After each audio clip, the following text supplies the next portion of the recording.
Do you remember what your house looked like just before sunrise on Christmas morning?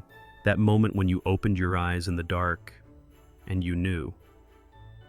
Your stomach did that flip. The air in your room felt different, colder, heavier with possibility. You could see the faint glow of the tree lights bleeding through the crack under your door.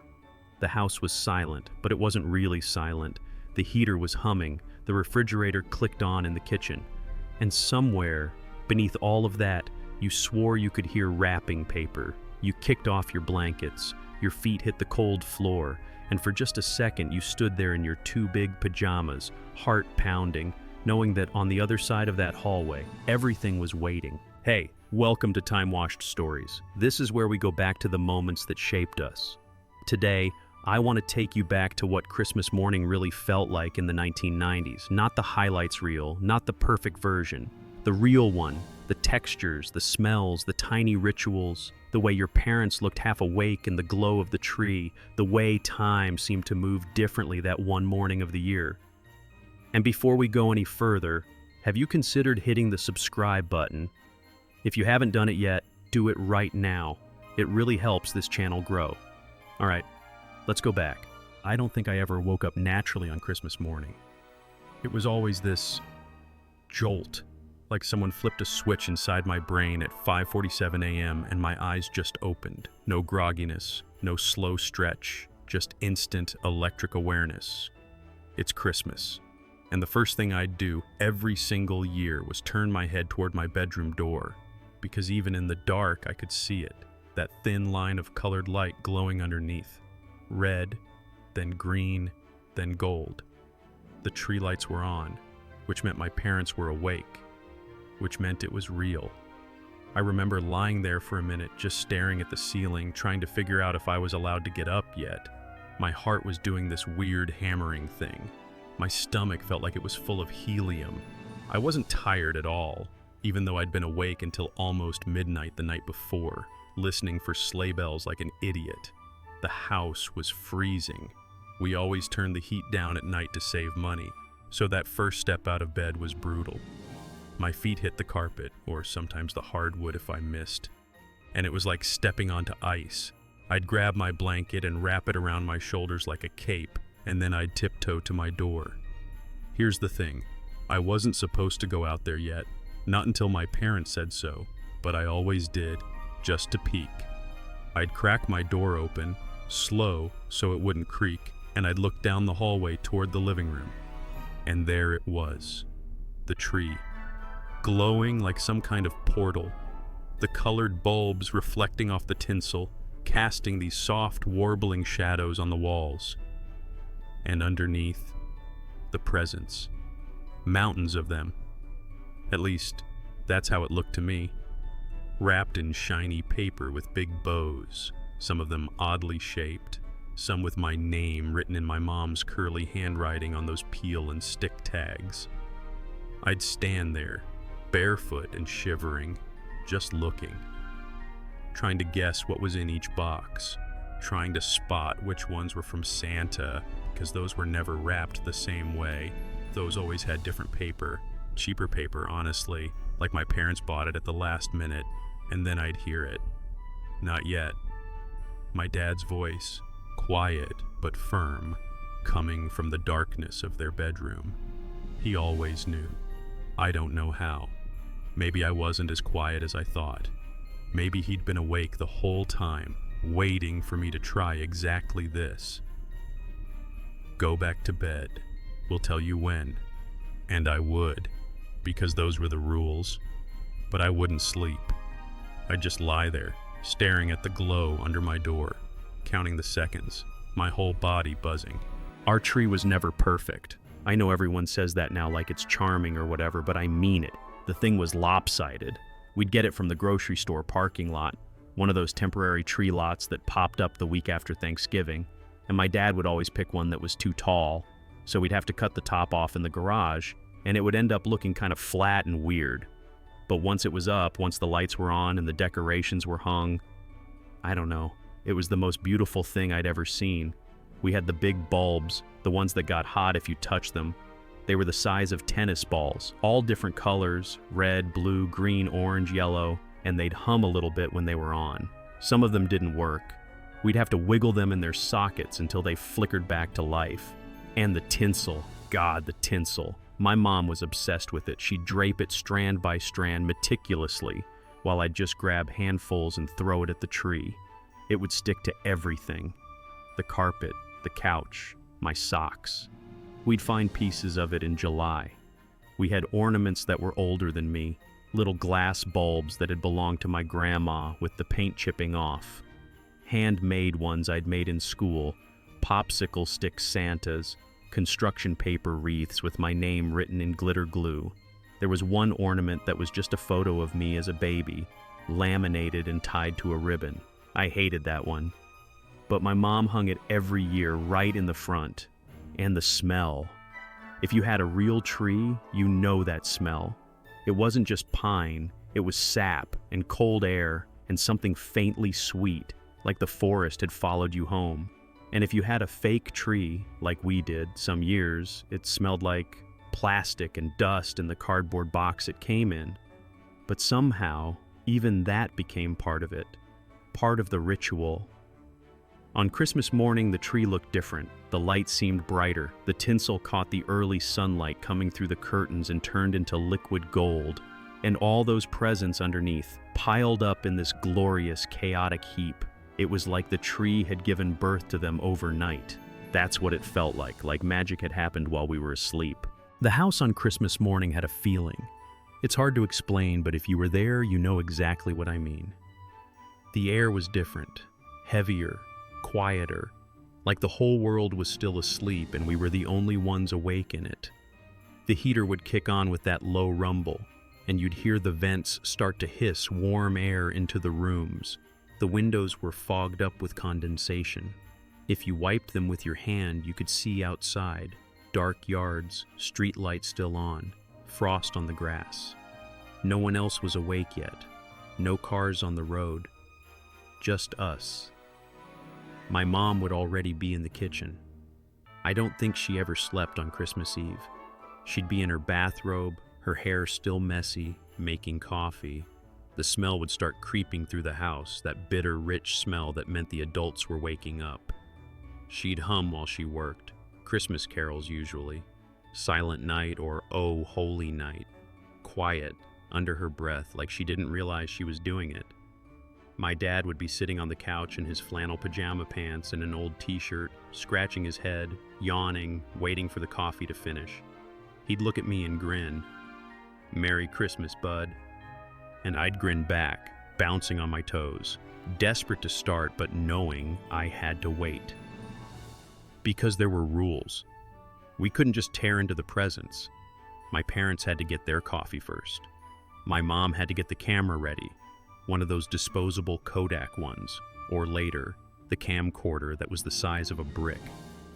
My dad had to sit down in his spot on the couch. Everything had to be ready.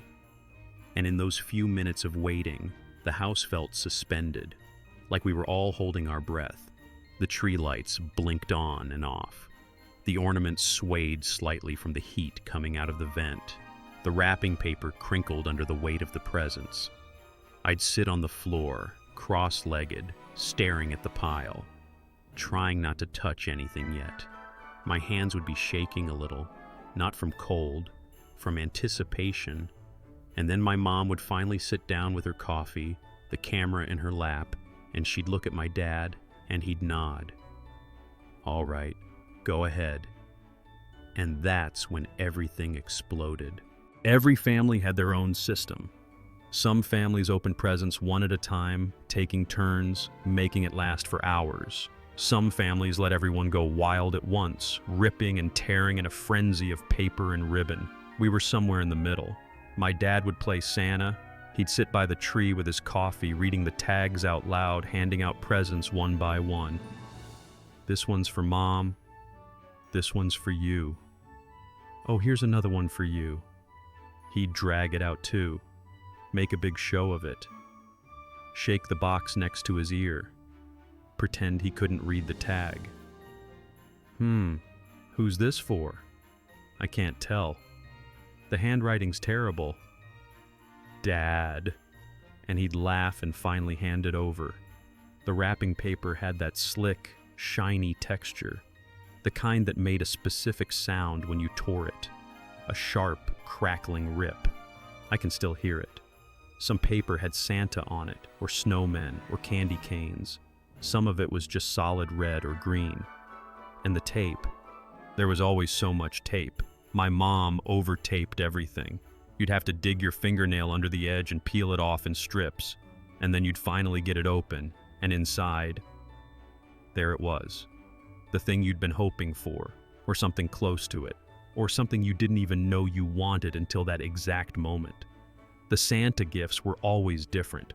Those were the ones that weren't wrapped at all. They'd just be sitting there, out in the open, like they'd appeared overnight. A new bike leaning against the wall, a dollhouse set up in the corner, a video game console already plugged into the TV. I remember the year I got a Super Nintendo. It wasn't wrapped. It was just there, sitting on the floor next to the tree, the controllers coiled neatly beside it. I saw it, and my brain just stopped. I couldn't even move. I stood there staring at it, my mouth open, my hands frozen mid-reach for another present. Is that for me? My dad grinned.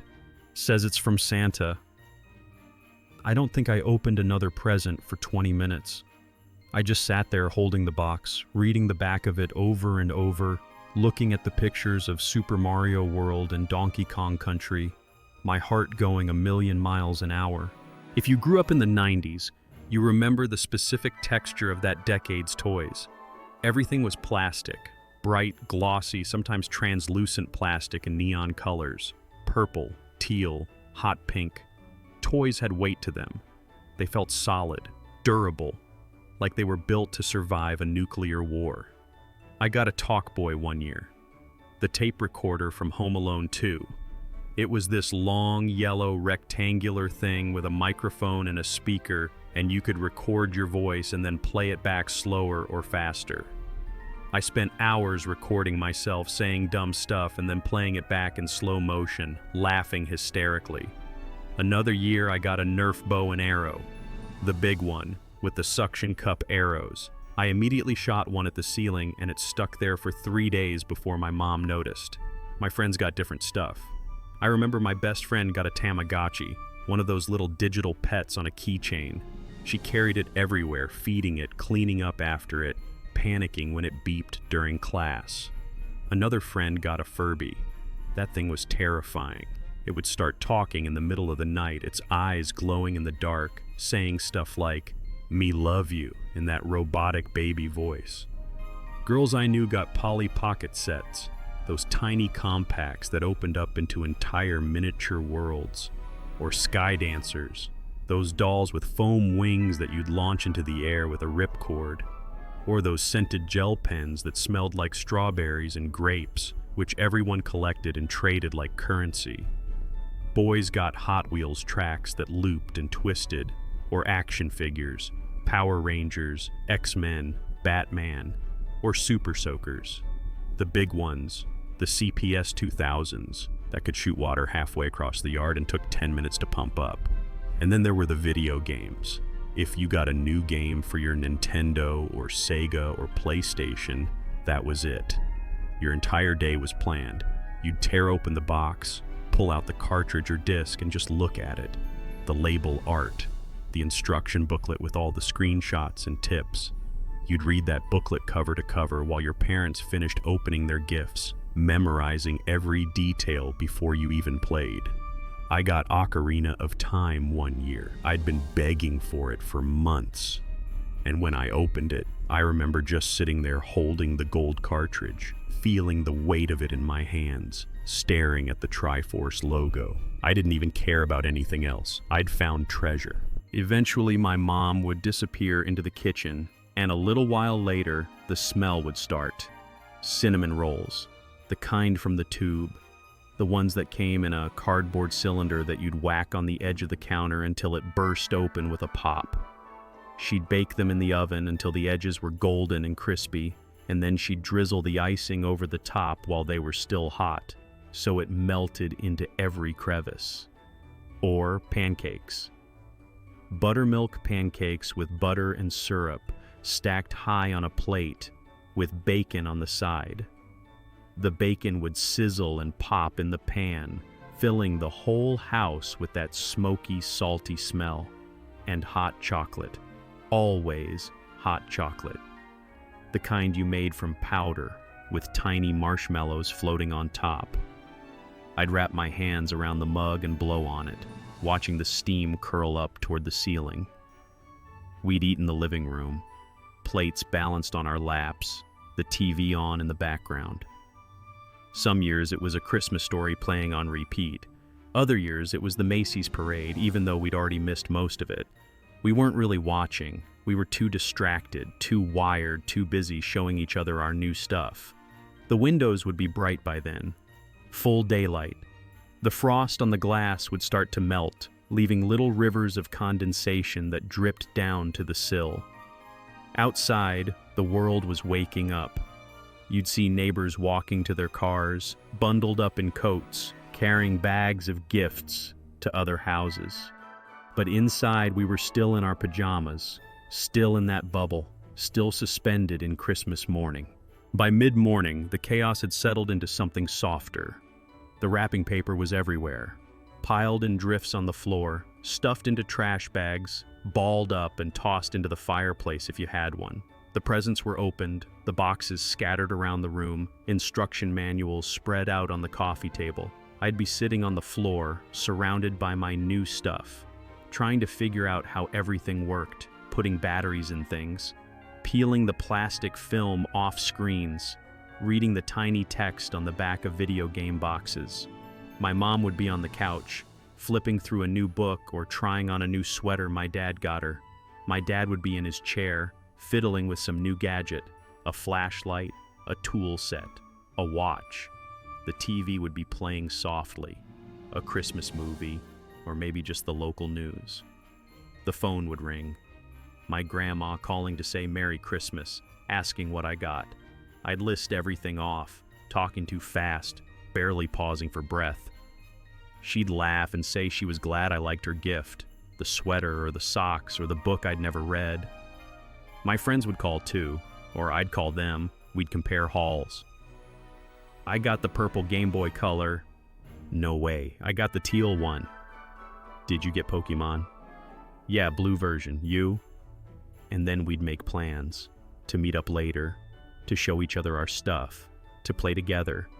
But for now, for this moment, I was still home, still in my pajamas, still in the glow of the tree, even though the lights were barely visible now in the full daylight. The house was warm, the heater was running, the vents blowing steady streams of hot air. The kitchen smelled like cinnamon and coffee and bacon. The living room smelled like wrapping paper and cardboard and pine. Everything felt slow, like time had stretched out. Like this one morning could last forever if we wanted it to. I remember looking around the room, at my parents, at the tree, at the mess of paper and ribbon and boxes, and feeling this weird swelling feeling in my chest. I didn't have the words for it then, but I know what it was now. It was fullness, contentment, the feeling of being exactly where you were supposed to be with the people you were supposed to be with on the one day of the year when nothing else mattered. I didn't know I was supposed to hold on to it. I didn't know it wouldn't always feel like this. I just sat there, surrounded by everything I'd wanted, and felt lucky. Looking back now, I think the magic of Christmas morning in the 1990s wasn't really about the stuff. Don't get me wrong, the presents mattered. Getting that one toy you'd been dreaming about for months, that mattered. But I think what made it truly magical was the feeling, the ritual of it, the way the whole world seemed to stop spinning for a few hours and let you just be. There was no internet back then, no social media, no endless scroll of other people's highlight reels to compare yourself to. It was just you, your family, and whatever fit under your tree. And that was enough, more than enough. There was something about the slowness of it too, The way time moved differently that morning. You couldn't fast forward through it. You couldn't skip ahead. You had to live every second. The waiting, the anticipation, the unwrapping, the playing, the breakfast, the quiet moments in between. And I think that's what we've lost as adults. Not just the magic of Christmas morning, but the ability to be present in it. To sit on the floor in our pajamas and feel that swell of joy and gratitude and wonder without our minds racing ahead to the next thing. I miss that. I miss the way the house smelled, the way the tree lights looked in the early morning darkness, the sound of wrapping paper tearing, the taste of cinnamon rolls and hot chocolate, the feeling of holding a brand new toy in my hands and thinking, this is the best day of my life. I miss believing, really, truly believing that anything was possible. And maybe that's why we keep coming back to these memories, why we tell these stories, why we try so hard to recreate that feeling for our own kids or for ourselves. Because somewhere deep down, we know that magic was real, and we want to find our way back to it. Thank you for coming back with me today, for letting me walk you through what Christmas morning felt like in the 1990s. I hope it brought back some of your own memories, the ones you forgot you had. I'd love to hear your stories. What did your Christmas mornings look like? What did your tree smell like? What was the one gift you remember most? Drop a comment below, and let's keep this conversation going. Let's remember together. If you enjoyed this trip down memory lane, please consider liking this video and subscribing to Timewashed Stories. There are so many more memories we're going to revisit together, so many moments that shaped us, and I'd be honored if you came along for the ride. Until next time, hold on to the magic, however you can, wherever you find it. Merry Christmas, and thank you for being here.